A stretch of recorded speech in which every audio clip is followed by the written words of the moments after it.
Au nom du Père, du Fils et du Saint-Esprit. Amen.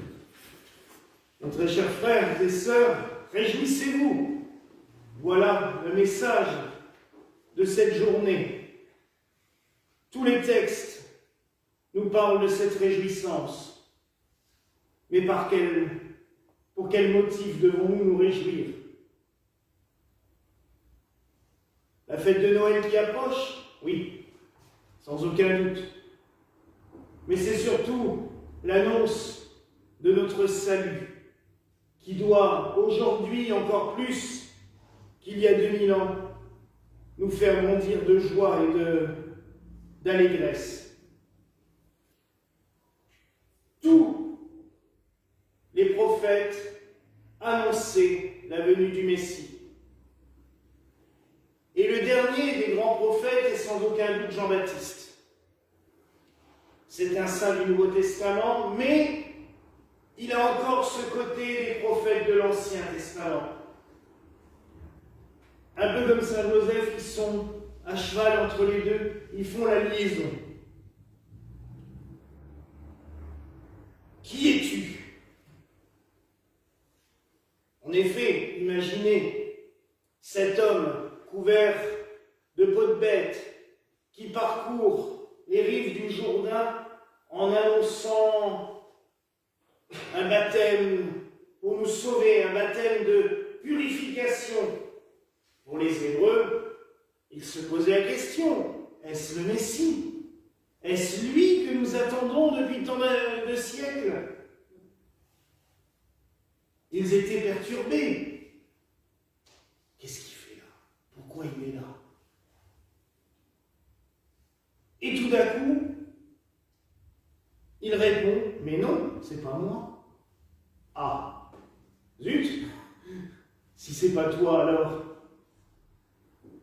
t'es pas Élie, t'es pas le prophète, t'es pas le Messie. Et Jean, qui fait déjà les prodiges, leur répond, je ne suis même pas digne de délier la courroie de ses sandales, de ses souliers.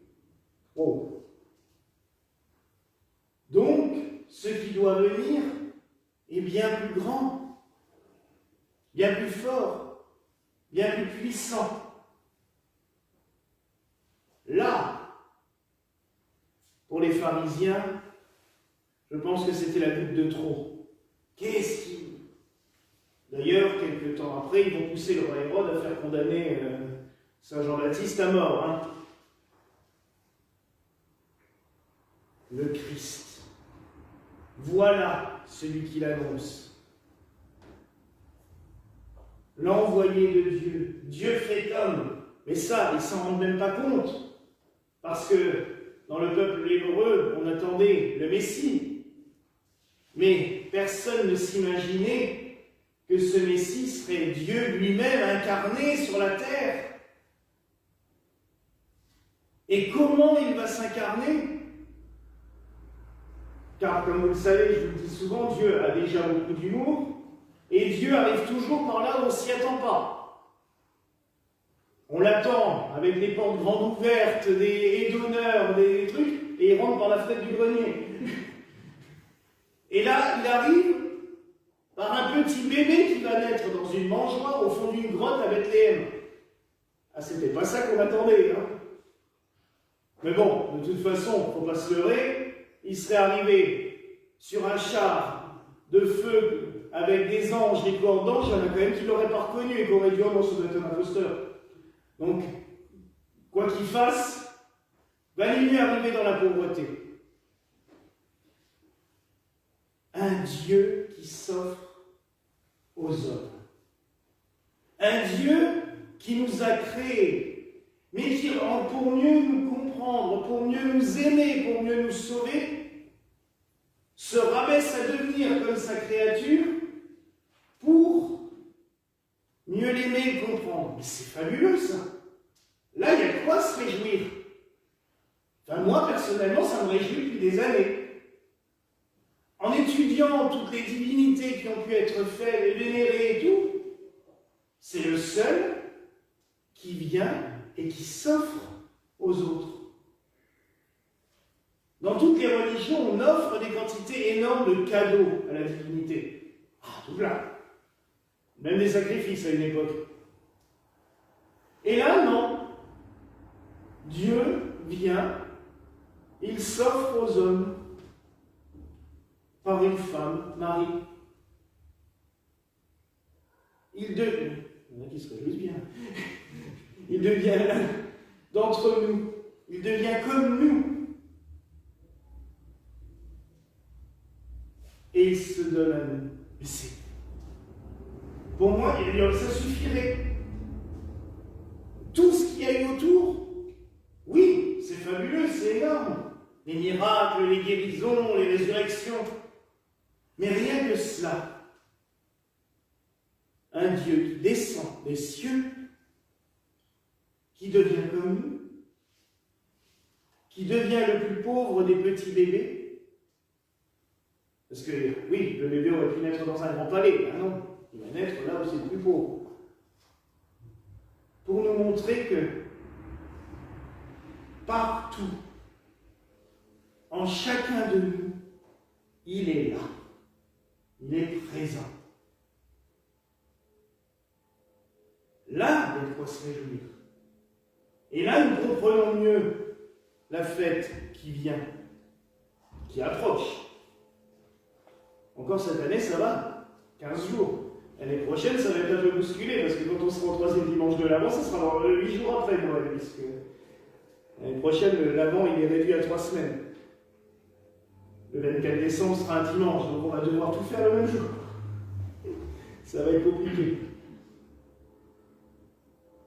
Nous célébrons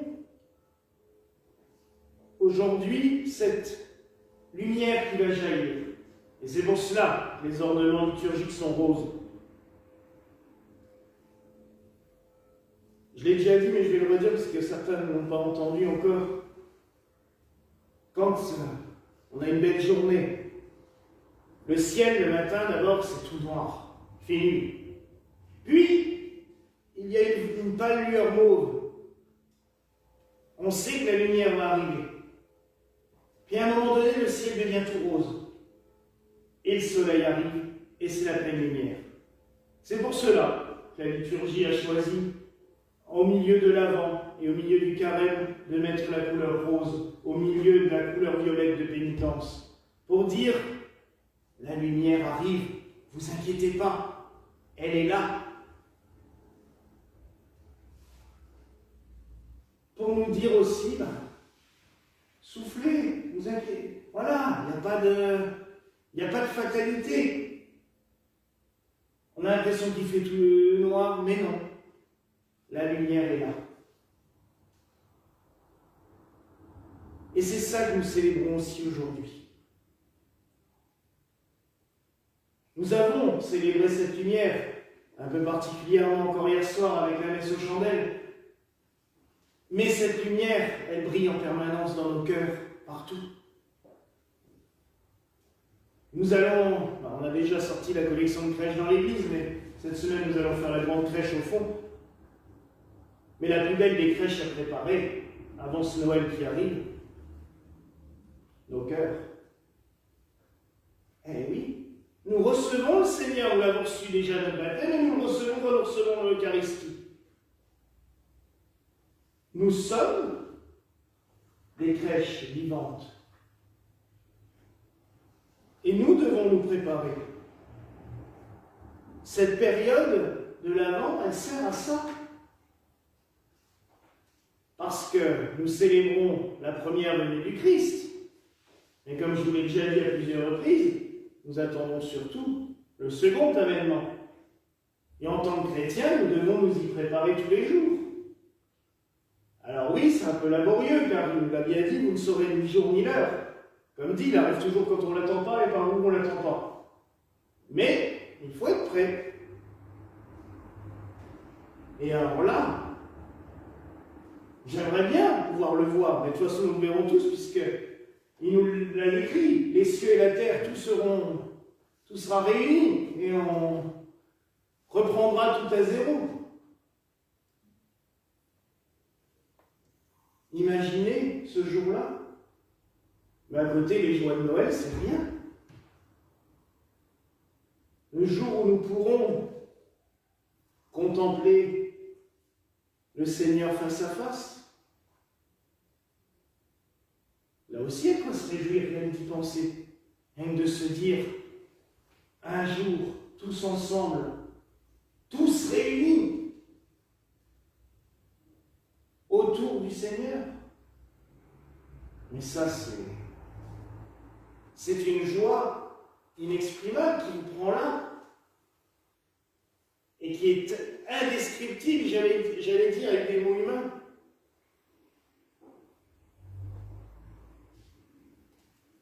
Mais nous devons travailler aussi à ce retour. Jean-Baptiste nous dit, aplanissez le chemin du Seigneur. Il répète ce que Isaïe disait juste avant. Hein. À Noël, on attend le prince de la paix. C'est d'ailleurs notre rite d'une des 3 messes de Noël dit « Je suis l'ange du grand conseil, le prince de la paix ». Et pendant longtemps, on s'est dit « Ah, chouette, on va prier le Seigneur. Comme ça, il viendra, il fera la paix. » C'est pas du tout cuit. Et Jean-Baptiste, il nous dit bien « Aplanissez les chemins du Seigneur ».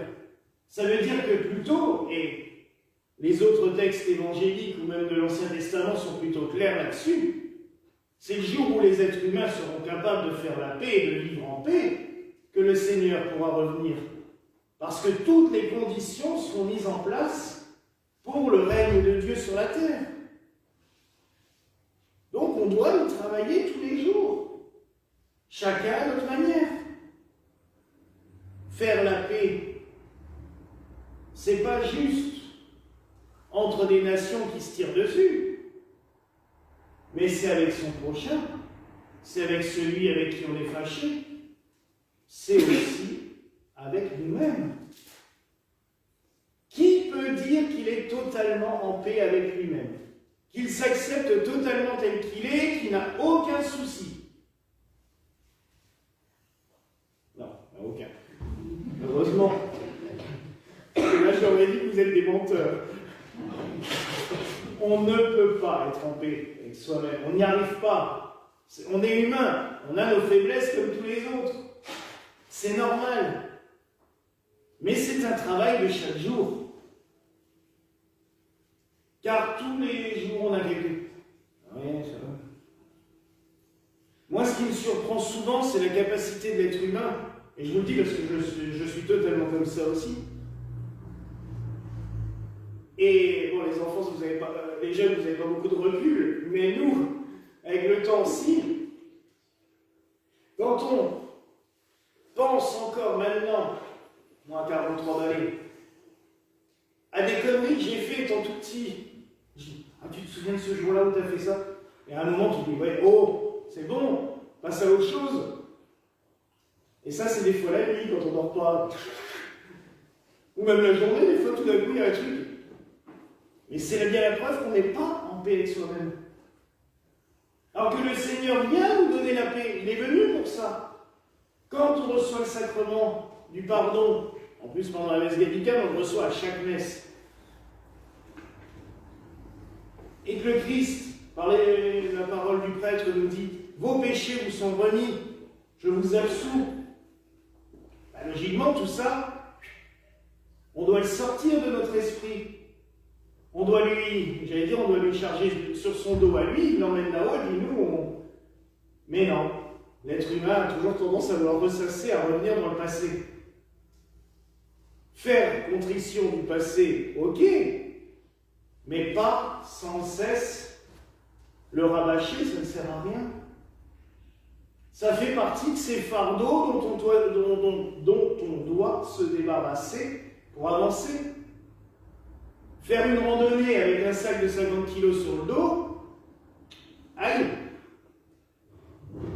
Faire une randonnée avec juste une toute petite besace, on avance beaucoup plus vite, beaucoup mieux. Eh oui. Donc, lâchons un peu le sac à dos, laissons-le où il est. Et là, nous pouvons déjà faire un peu plus la paix avec nous-mêmes.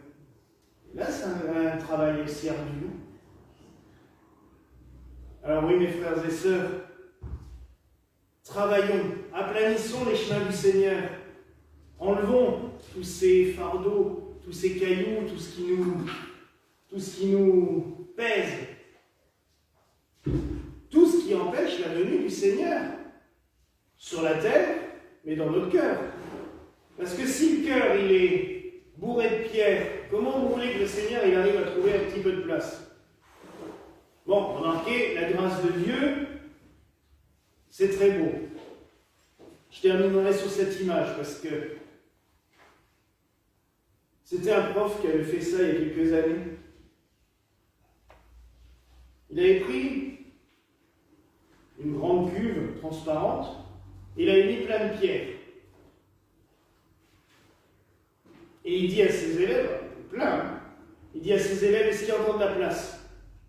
Les élèves disent, bah non, on ne peut plus rien mettre avec tous les cailloux.